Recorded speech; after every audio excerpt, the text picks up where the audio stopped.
Alors, ici, on est face à un petit exercice tutoriel ici pour qu'on puisse voir comment convertir à l'aide des puissances de 10 et on va voir que ça s'avère beaucoup plus pratique qu'on ne le croit. Alors, d'abord, dans un premier temps, donc c'est les questions petit 1. Il s'agira de passer d'une unité dérivée du mètre, donc d'un multiple de mètre, d'une unité qui est multiple de mètre ou sous-multiple de mètre vers le mètre. Ensuite, on passera du mètre vers un multiple de mètre ou un sous-multiple de mètre, on fera l'inverse. Et enfin, on passera d'une unité qui est multiple ou sous-multiple de mètre à une autre unité multiple ou sous-multiple de mètre. Alors on a gardé le mètre, l'unité mètre, histoire de pas... c'est un but pédagogique, hein, c'est pour pas trop changer d'unité parce que c'est absolument pas le sujet ici. Mais on pourrait avoir, je ne sais pas moi, à la place, on aurait pu mettre des volts, des hertz, des ampères ou plein d'autres types d'unités. Donc là, on va rester sur des unités de longueur, tout simplement. Alors, on rappelle bien sûr le tableau des préfixes qu'on garde sous la main. Alors l'idée c'est de l'apprendre par cœur, c'est d'apprendre par cœur ce tableau. Mais sinon, bon, à force de l'utiliser de toute façon, on finit par le connaître et ne plus avoir besoin de le regarder systématiquement. Donc nous sommes ici devant 0,60345 gigamètres. Alors, d'abord, ce qu'on commence par faire, alors on peut le faire au début ou à la fin, c'est déjà mettre le nombre en écriture scientifique, parce que ça a été demandé, il faut mettre le résultat en écriture scientifique. On peut mettre d'abord juste cette valeur-là en écriture scientifique. Donc pour ça, on écrit notre tête, 3,45, on n'a pas le choix, mais qu'on doit multiplier par 10 puissance combien pour obtenir ce nombre-là? Alors la virgule ici, le nombre qu'on multiplie par la puissance de 10, c'est 3,45, la virgule serait là, et on devrait la déplacer de 1, 2, 3, 4, 5, 6, 7 rangs vers la gauche. Donc vers la gauche, et de 7 rangs, on multiplie donc par 10 exposant moins 7, 3,45 pour que ça donne ce nombre-là. Et on n'oublie pas de redescendre notre unité, de remettre notre unité, le gigamètre. Maintenant, on doit se convertir en mètre. Donc on veut faire disparaître ce giga. Mais ce giga-là, qu'est-ce qu'il veut dire? Giga, le G de giga veut dire 1 milliard. Et 1 milliard, en puissance de 10, c'est 10 puissance 9. Donc plutôt que d'écrire 1 milliard en écriture décimale, on va plutôt l'écrire en puissance de 10. Donc voilà, on a réécrit ce qu'on avait ici, et on a juste remplacé le G de giga par sa valeur, c'est-à-dire 10 exposant 9. Et maintenant, donc on a terminé notre conversion. Notre conversion, elle s'est faite de là à là, tout simplement en remplaçant le préfixe d'unité par sa valeur. Voilà, donc on est passé des gigamètres au mètre. On a terminé notre conversion, mais on n'a pas complètement terminé puisque on nous demande d'écrire le résultat en écriture scientifique. Donc on n'a pas encore terminé puisqu'on n'a pas répondu véritablement à la question. Pour écrire ce nombre-là en écriture scientifique, donc déjà on va mettre ici, et pour écrire ce nombre-là en écriture scientifique, eh bien notre tête elle est bien, hein, on va la garder, mais il ne faut bien sûr qu'une seule puissance de 10. Et on a deux puissances de 10 qui se multiplient, ben on sait que ça revient à additionner les exposants, moins 7 plus 9, c'est la même chose que 9 moins 7, et ça nous fait 2. 10 exposant de 3,45 fois 10 puissance 2 mètres. Voilà, tout simplement pour cette première conversion. Une deuxième conversion du même type, ce nombre-là donc à convertir en mètres, 70 161 000 picomètres, donc le P pico. Donc on fait exactement ce qu'on a fait avant. Alors là, on va plutôt mettre notre nombre en écriture scientifique à la fin. Donc là pour l'instant on va se garder 78 161 000 picomètres, et c'est le picomètre donc qu'on va changer, on veut passer au mètre, donc on veut se débarrasser du petit p là, pico, qui veut dire 10 exposant moins 12, donc on le remplace tout simplement par sa valeur, et derrière donc on remet les mètres, c'est 10 puissance moins 12 mètres. Donc 1 millième de milliardième de mètre. Et bien maintenant, ici notre conversion là, elle est terminée. Notre conversion maintenant est terminée, hein, elle a été faite, hein, on est passé des picomètres à des mètres, sauf on nous a demandé de mettre le nombre en écriture scientifique, donc c'est ce qu'on va faire maintenant. On va juste mettre ce nombre-là en écriture scientifique. Donc la tête, il n'y a pas de secret, c'est un chiffre différent de 0 avant la virgule. Donc on réécrit ce nombre-là, mais avec une virgule juste après le 7. Mais bien évidemment, ceci n'est pas égal à cela. Il faut multiplier par une puissance de 10. Alors laquelle, pour que ceci devienne cela? Eh bien, il faut que la virgule se déplace de 1, 2, 3, 4, 5, 6, 7 rangs vers la droite. Donc, on multiplie par 10 exposant 7 fois 10 exposant moins 12, toujours en mètres. Et maintenant, pour avoir une belle écriture scientifique, il ne nous reste plus qu'à multiplier ces puissances de 10 entre elles, à les mettre sous forme d'une seule puissance de 10. Et comme on sait, il faut additionner les exposants. 7 plus moins 12, c'est la même chose que 7 moins 12, ça nous fait moins 5. Et on n'oublie pas l'unité, bien sûr, le mètre. Ça, c'est important, il faut absolument mettre l'unité.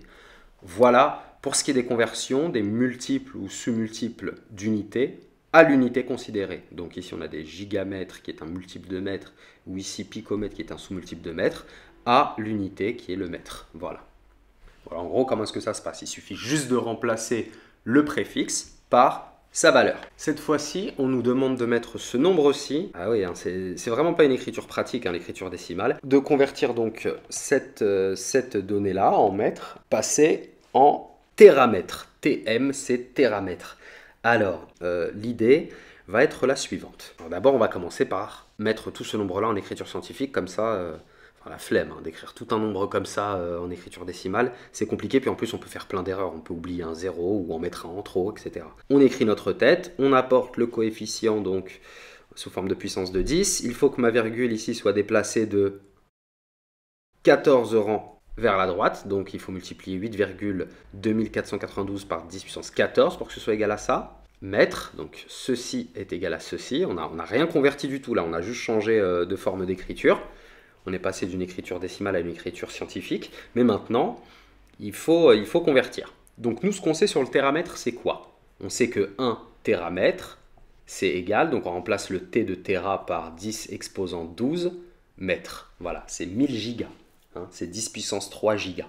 Alors ça, c'est pratique si on veut passer des téramètres au mètre. Mais si on veut passer des mètres au téramètre, combien fait 1 mètre? Eh bien, il fait l'inverse. On n'a qu'à passer ce coefficient ici là, qui multiplie de l'autre côté, il va diviser. Hein. Donc si 1 téramètre c'est 10 puissance 12 mètres, eh bien 1 mètre c'est 1 sur 10 puissance 12 téramètres. Voilà. Donc à partir de là, qu'est-ce qu'on peut faire? Eh bien ceci, on ne va pas le laisser comme ça. Hein. On va l'écrire grâce à leur convention comme 10 exposant moins 12. Ce qui nous donne donc que 1 mètre c'est 10 exposant moins 12 téramètres. En fait c'est tout simplement la puissance de 10 ici, mais l'exposant on le passe à l'opposé. Voilà, c'est l'inverse, hein, d'accord? 1 téramètre, si c'est 10 puissance 12 mètres, eh bien 1 mètre, c'est l'inverse de 10 puissance 12 téramètres, c'est-à-dire que c'est ceci. Donc, on se retrouve maintenant avec ceci qu'on écrit juste comme ça, hein, d'accord? Quand on donne une quantité en mètres, bah, c'est cette quantité-là, mais fois 1 mètre, c'est le nombre de fois qu'il y a 1 mètre, notre unité. Et 1 mètre, on sait qu'il vaut 10 exposant moins 12 téramètres. Donc ce 1 mètre-là, on va tout simplement le remplacer par sa valeur en téramètres. Voilà, et bien maintenant on a terminé. Il nous suffit pour avoir une belle écriture scientifique de regrouper ces puissances de 10.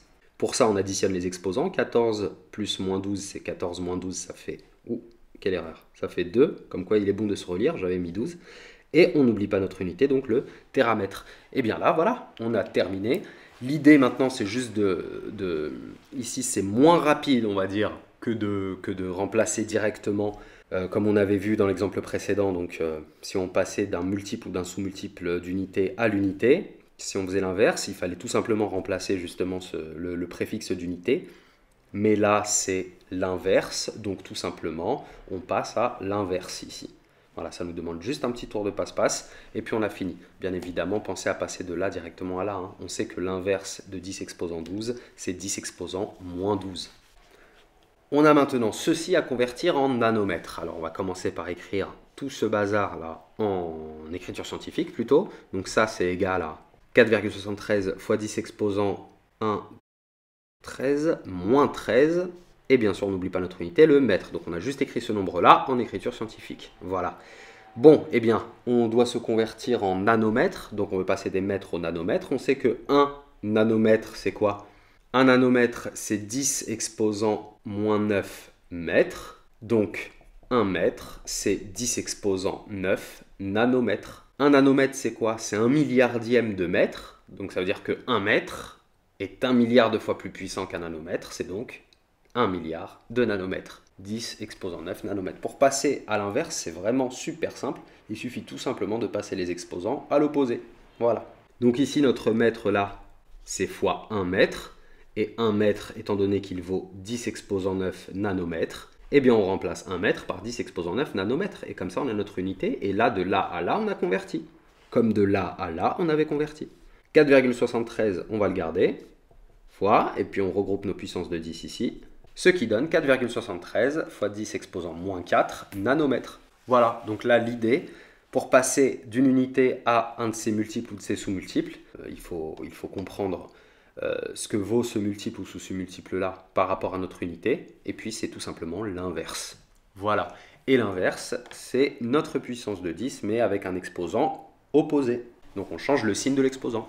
Bon, et bien maintenant, dans les deux derniers exemples qu'on va faire là maintenant, il s'agira de passer donc d'une unité multiple ou sous-multiple de mètre, ici c'est le multiple, à une unité qui est un sous-multiple de mètre, c'est le micromètre. Cette lettre-là, c'est une lettre grecque qui se lit mu, et sa valeur, c'est 10 exposant moins 6 notre unité. Donc ici, puisque c'est des micromètres, eh bien ça vaut 10 puissance moins 6 mètres. Qu'est-ce que ça veut dire 10 puissance moins 6? C'est l'inverse de 10 puissance 6. Qu'est-ce que c'est 10 puissance 6? C'est 1 million. Eh bien 10 puissance moins 6, c'est 1 sur 1 million, 1 millionième de mètre. Donc un micromètre, c'est 1 millionième de mètre. Donc ici, bon, alors déjà on va se débarrasser de cette écriture complètement laide en la mettant en écriture scientifique. On compte le nombre de virgules là, enfin le nombre de rangs avec lequel doit être déplacée cette virgule. On doit déplacer cette virgule de 15 rangs vers la gauche, donc on multiplie 2,2 par 10 exposant moins 15 pour que ça nous donne ça. Et bien sûr, on est en kilomètres. Bon, ça c'était juste pour écrire correctement notre nombre. Maintenant, on va passer à la véritable conversion. Alors, comment passer des kilomètres directement au micromètre? Bon, soit on sait directement combien fait un kilomètre par rapport à un micromètre, et puis on remplace par cette puissance de 10, et on a terminé notre conversion. Soit, ce que je conseille de faire, pour ceux qui ont un peu de mal, ou ceux qui veulent travailler juste avec le tableau d'unité, c'est de passer des kilomètres à notre unité de référence. Donc si c'était par exemple des kilogrammes, on passerait au gramme, et puis après on passerait au microgramme. Mais là c'est des kilomètres, on passe au mètre, et après des mètres, on passera au micromètre. Ça, c'est les exercices du type petit 1, et ça, c'est les exercices qu'on avait avec le petit 2. Là, on est au petit 3. Voilà. Donc pour passer des kilomètres au mètre, il faut tout simplement remplacer le K de kilo par sa valeur qui est 10 exposant 3, c'est 1000 mètres, voilà. Là, on a fait notre première étape de conversion. Maintenant, on va passer des mètres au micromètre. Alors qu'est-ce qu'on sait? On sait que 1 micromètre, c'est quoi? C'est 10 exposant moins 6 mètres, c'est 1 millionième de mètre. Eh bien, 1 mètre, qu'est-ce que c'est? Eh bien, c'est 10 exposant 6 micromètres. Si 1 micromètre, c'est 1 millionième de mètre, eh bien 1 mètre, c'est 1 million de micromètres. Voilà, je viens de lire ça, mais en français. Donc notre mètre ici, notre unité, le mètre, petit m, c'est 1 mètre, et c'est 10 exposant 6 micromètres. Donc on va remplacer par 10 exposant 6 micromètres. Et là, on a fait notre deuxième conversion. Voilà. Il ne nous reste plus maintenant, pour avoir une belle écriture scientifique, que de regrouper les puissances de 10. Parce que là, on a terminé notre conversion. Et cela nous fait donc 10 exposant moins 6, puisqu'on additionne les exposants, moins 15 plus 3 plus 6, 3 plus 6 ça fait 9, moins 15 ça fait moins 6, et on n'oublie pas notre unité, le micromètre. Voilà.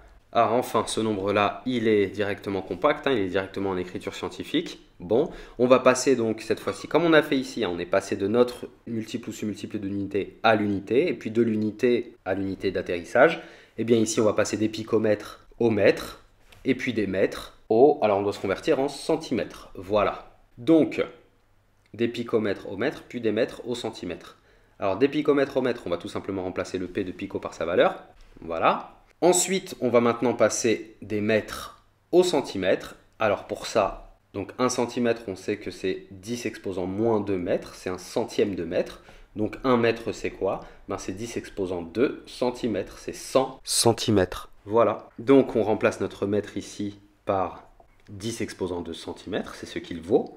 Et enfin, maintenant qu'on a terminé notre conversion, on est passé des picomètres au mètre puis des mètres au centimètre. Donc on est finalement passé des picomètres au centimètre, c'était l'unité d'atterrissage. Il ne nous reste plus qu'à écrire ça en écriture scientifique. La tête est bien présente, il nous suffit juste donc de regrouper ces puissances de 10 entre elles. Alors pour ça, on additionne encore une fois les exposants. Et on voit que ça nous fait donc 5,43 fois 10 puissance moins 1 cm. Alors 10 exposant moins 1, ça veut dire 1 dixième, donc on est de l'ordre d'à peu près 5 dixièmes de centimètre, ce qui veut dire donc 5 mm à peu près. Donc cette valeur-là, c'est à peu près 5 mm. Voilà, parce que ça permet en plus d'avoir un rapide coup d'œil sur nos ordres de grandeur, et ça c'est très important. Voilà, c'est pour ça que la tête d'ailleurs ne dépasse pas 10, c'est comme ça on ne passe pas à l'ordre de grandeur suivant et que l'ordre de grandeur vraiment se regarde ici. Voilà, grâce à l'exposant de la puissance de 10 et bien sûr avec l'unité combinée. Donc ça nous permet de comparer beaucoup plus facilement des données entre elles, beaucoup plus facilement que si elles étaient en écriture décimale. Vous avez vu, hein, comme c'est inutilisable, hein, c'est impraticable, c'est compliqué. Donc voilà, j'espère que ça a été clair. Ben, maintenant, place à la pratique vraiment. Si vous voulez vraiment vérifier que vous avez compris, vous gardez cette vidéo-là à côté de vous, vous la regardez de temps en temps en cas de besoin, et puis vous, voilà, vous pratiquez, puis vous comparez avec la correction. C'est comme ça qu'on apprend.